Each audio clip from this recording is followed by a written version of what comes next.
विगत कई सालों से चला आ रहा है कि धनबाद में एयरपोर्ट होना चाहिए। जरूरत हर किसी को है, हर इंसान को जरूरत है आज की डेट में। अगर इमरजेंसी में कहीं उसको अगर जाना हो, या तो उसको रांची जाना होगा या फिर दुर्गापुर। धनबाद का विकास जो आर्थिक राजधानी होने के बावजूद ना ही भाजपा सरकार ने और ना ही हेमंत सोरेन जी की सरकार ने इस पे ध्यान दिया। हर हाल में निराशा ही हासिल हुआ। जैन सर, एक सवाल है। बहुत दिन से आप धनबाद के एयरपोर्ट के लिए आप प्रयासरत हैं और अभी भी हैं। आज शायद आप भूख हड़ताल पे बैठे हुए हैं और ये जो मकसद है अभी तक आपका पूरा नहीं हुआ। इसके पीछे रीजन जान सकते हैं? रीजन देखिए, सबसे अच्छा बताएंगे। सब चाहता है स्वर्ग मुझे मिले, लेकिन सब चाहते हैं स्वर्ग मुझे मिले, लेकिन मरना कोई नहीं चाहता है। और हर बदलाव बलिदान चाहता है। लोग चाहते हैं बदलाव हो, लेकिन बलिदान नहीं देना पड़े। समस्या उसी की है। लेकिन क्या आपने ये जो सत्याग्रह किया है फास्टिंग का, क्या इससे आपको कुछ समाधान नजर आ रहा है? कोई आया आपसे कुछ पूछने के लिए, मीडिया छोड़ करके? देखिए, लोग जुड़े हैं। और देखिए, अभी हमारा सबसे बड़ा पर्व लोकसभा का जो चुनाव आ रहा है, तो हम उस समय एक नारा देंगे, जो हमें देगा एयरपोर्ट उसी को देंगे हम वोट। सीधा हिसाब है। जिसको भी वोट मांगने आना है, एयरपोर्ट दो, वोट लो। कहना है ना, पैसे दो जूते लो, हमारा नारा है। एयरपोर्ट दो, वोट लो। तो ये क्या आप जनता से अपील कर रहे हैं या नेता से? जनता से। नेता सुन, नेता बेकार हैं। नेता ही काम करे तो हम इतना थोड़ी खर्च करते हैं। आज लाखों रुपया सही इतना समय बर्बाद कर रहे हैं। उनके काम उनका है, मैं कर रहा हूँ। बस समस्या यही है। अगर वो अपना काम करते हैं तो मुझे ये काम नहीं करना पड़ता। मैं भी घर में आना, मुझे अपना धंधा पानी करता है। तो एयरपोर्ट के अलावा और भी तो बहुत सारा मुद्दा है। आप एयरपोर्ट के ही पीछे क्यों पड़ गए हैं? देखिए, एक बहुत अच्छी कहावत है, जिस मकान का नींव मौजूद है उसका मकान ऊंचा उठता है। तो एयरपोर्ट आज इस समय नींव हो गया है। कहीं भी बड़ा शहर है, वहाँ कम्युनिकेशन कितना वो माने रखता है। आज हम दिल्ली जाते हैं, वहाँ 5 रुपये में बस चलता है, 50 रुपये में चलता है, 100 रुपये में चलता है, और टैक्सी मेट्रो सब है। जहाँ कम्युनिकेशन वहीं ग्रोथ है। यहाँ कम्युनिकेशन नहीं आएगा, ग्रोथ नहीं होगा। कितना ही कर लीजिए आप भाई, लोग आए जाएंगे तभी काम बढ़ेगा।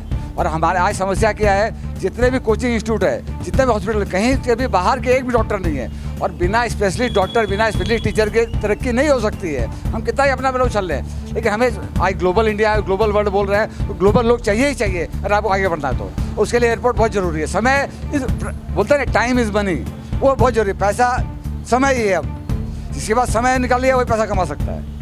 अभी एक जानकारी मिली है कि भाजपा सरकार ने भी एयरपोर्ट के लिए कुछ नहीं किया। हेमंत सरकार ने भी ऐसा कोई कदम नहीं उठाया। भले हेमंत सरकार आकर के वहाँ पे अपना भाषणबाजी किया, सारा चीज़ किया, लेकिन एयरपोर्ट के संदर्भ में एक शब्द भी अगला नहीं बोला। तो आपको क्या लगता है, ये उदासीनता किस मामले में और क्यों? देखिए, इच्छा शक्ति का लफड़ा है। इच्छा शक्ति जिस दिन जाएगी, जिस दिन उनको लगेगा किसी का तकलीफ होगी, वो एयरपोर्ट बन जाएगा। जनता को आगे आना पड़ेगा, अपना इलाज अपने करना पड़ेगा। अगर मेरा बच्चा नहीं रोएगा तो हम दूध नहीं पिलाएंगे। जमाना है, हम जिस दिन रोएंगे दूध मिलने लगेगा। हमें रोना पड़ेगा, सबको मिलकर रोना पड़ेगा। ये कहीं ना कहीं, जी सर, आप बताइए। ये कहीं ना कहीं फेंका फेंकी वाला मामला है। केंद्र सरकार राज्य सरकार के पाले में गेंद फेंक रही है। राज्य सरकार केंद्र सरकार के ऊपर आक्षेप लगा रही है। बीच में आया था कि ज़मीन कम पड़ रहा, तो ये जिम्मेवारी प्रशासन की है, सरकार की। ज़मीन मुहैया कराना, एयरपोर्ट बनाना, राष्ट्रीय स्तर का एयरपोर्ट बनना चाहिए। कहाँ बनना चाहिए, ये प्रशासन और सरकार निश्चित करे। और यहाँ की जनता इतना जो टैक्स देती है, रेलवे से भी जुड़ा हुआ है। यहाँ इतना शिक्षण संस्थान है, अभी हल कंपनी खुलने जा रहा है जिसमें प्रधानमंत्री जी आने वाले थे। लेकिन अभी भी हम लोग मूलभूत सुविधाओं से महरूम हैं। पहले ये लग्जरी माना जाता था, जो एयरपोर्ट से एरोप्लेन से यात्रा करते थे उसको लग्जरी माना जा रहा था। लेकिन आज की ये ज़रूरत है। आज यहाँ कोई बड़ा हॉस्पिटल बनता है तो टाइम देकर का ये रेलवे से नहीं आएंगे। उनके लिए एरोप्लेन ही एक साधन है जिससे वो जल्दी से आके यहाँ इलाज करके फिर लौट सके, जो स्पेशलिस्ट होते हैं। उस लिहाज से कहीं ना कहीं इस शहर का इंफ्रास्ट्रक्चर, ये एरोप्लेन एयरपोर्ट नहीं बनने के कारण से बहुत पीछे चला गया। ऐसे धनबाद जो है झारखंड की आर्थिक राजधानी है और उसके बावजूद भी अगर इतनी उदासीनता सरकार की है तो उसके पीछे आप क्या कहना चाहते हैं? देखिए सर, बड़ी स्पष्ट सी दो टूक बात है। नीति और नियत दो अलग अलग शब्द हैं। अगर अपनी नीति गलत होगी, 10 लोग बैठेंगे तो उसमें सुधार हो सकता है, लेकिन अगर नियत गलत होगी ना तो 1000 लोग का पूरा गांव भी बैठ जाए, उसमें सुधार नहीं हो सकता है। तो यहाँ मामला नीति का नहीं, नियत का है। तो आप नियत को कैसे बदलेंगे? जब नियत ही नहीं है तो आप कितनों धरना प्रदर्शन कर लिए, क्या फ़ायदा? सर, मैं आपको बताऊं कि मैं मनोविज्ञान का व्याख्याता हूं, पटना विश्वविद्यालय का छात्र रहा हूं, वर्तमान में महिला कॉलेज जामताड़ा में विभागाध्यक्ष हूं, और एक साइकोलॉजिस्ट जानता है सर कि कैसे नीति बदली जाती है और कैसे नियत भी बदला जाता है।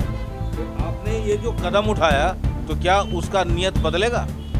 यानी कि प्रशासन से लेकर के आपका सेंट्रल और राज्य सरकार? सर, आप देश के चौथे और सबसे जिम्मेवार अंग हैं, स्तंभ हैं। मैं ये तो पहुंचाना चाहता हूं। नहीं, निश्चित मैं एक व्याख्याता होने के नाते, नेता तो मैं भारतीय जनता पार्टी का कार्यकर्ता हूं, दरी बिछाने वाला। एक कार्यकर्ता होने के नाते, एक व्याख्याता होने के नाते मेरा अधिकार है कि मैं, आपको पता होगा सर, कॉन्स्टिट्यूशन में डिग्री कॉलेज के टीचर को राइट है कि बिना नौकरी रिजाइन किए चुनाव लड़ सकता है। संविधान ने मेरे लिए ऐसा लिखा है। मैं उसी शक्तियों का प्रयोग करके ये बात आपके माध्यम से उन लोगों तक पहुंचाना चाहता हूं जिनको ये लगता है, मालूम है सर, शुतुरमुर्ग जब मुड़ी जमीन में गाड़ती है तो उसको क्या लगता है? भय पार हो गया, लेकिन भय पार नहीं होता है सर, सच्चाई बोलती है। धनबाद को कुछ लोगों ने चारागाह समझ लिया था। हमारे ही भाजपा के एक तथाकथित सांसद थे, पिछली बार एक राष्ट्रीय पार्टी के उम्मीदवार थे। अरे धनबाद क्या समझ लिया आप लोग? आए, चुनाव लड़े, क्रिकेट खेले, चल दिए, हो गया। उसके बाद पूछिए यहाँ के लोगों, कार्यकर्ताओं को कब आए वो।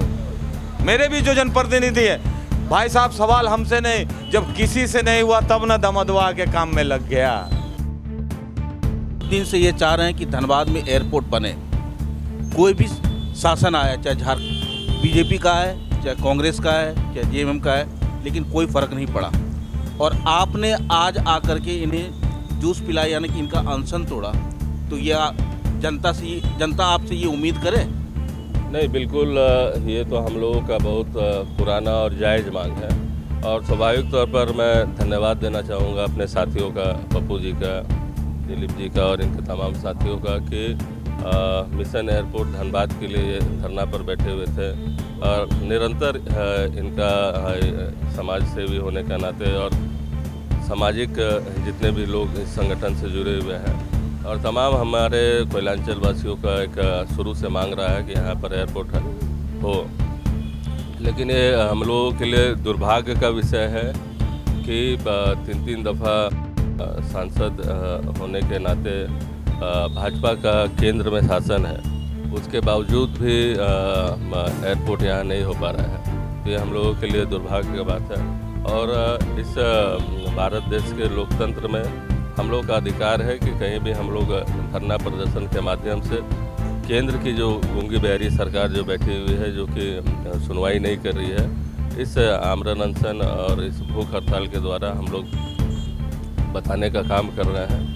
और हम लोगों का मांग तो यहाँ पे एम्स का भी रहा है, जो कि देवघर चला गया, और कहीं ना कहीं जनता बदलाव के मूड में है, और मूड भी होना चाहिए, क्योंकि एक इसे आप कह सकते हैं कि जब तक बदलाव नहीं होता है तब तक कुछ नया नहीं हो सकता है। और मैं अपने साथियों का तहे दिल से आभार प्रकट करता हूं कि इस मांग के लिए धरना पर बैठे। सर, आपसे जनता कितनी उम्मीद करे? बिल्कुल, हम लोग तो 24/7 लोगों के बीच में रहते हैं, और हमारा प्रयास रहेगा कि जो भी यहाँ से जनप्रतिनिधि संसद भवन तक पहुँचे, इस एम्स के मांग को और एयरपोर्ट की मांग को रखें। चाहे सरकार कोई भी रहे, सेंट्रल में रहे चाहे राज्य में रहे, कोई फ़र्क नहीं पड़ता। जब तक उसमें नियत नहीं या बरकत के बारे में ये सोचेगा नहीं, तब तक कुछ होगा नहीं। पहल अच्छा है, कोशिश अच्छा है।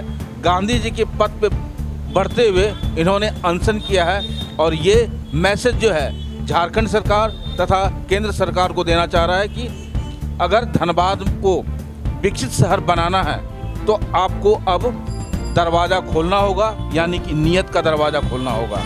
और साथ में जनता से भी अगला सभी लोग आग्रह कर रहे हैं कि अब तो जागो, अब समय आ गया है। अगर अब नहीं जागिएगा तो फिर कभी भी एयरपोर्ट आप धनबाद में नहीं देख पाइएगा। मैं निरंजन कृष्णा, कैमरामैन चंदू जी के साथ, आप देख रहे हैं सब पर नज़र। धन्यवाद।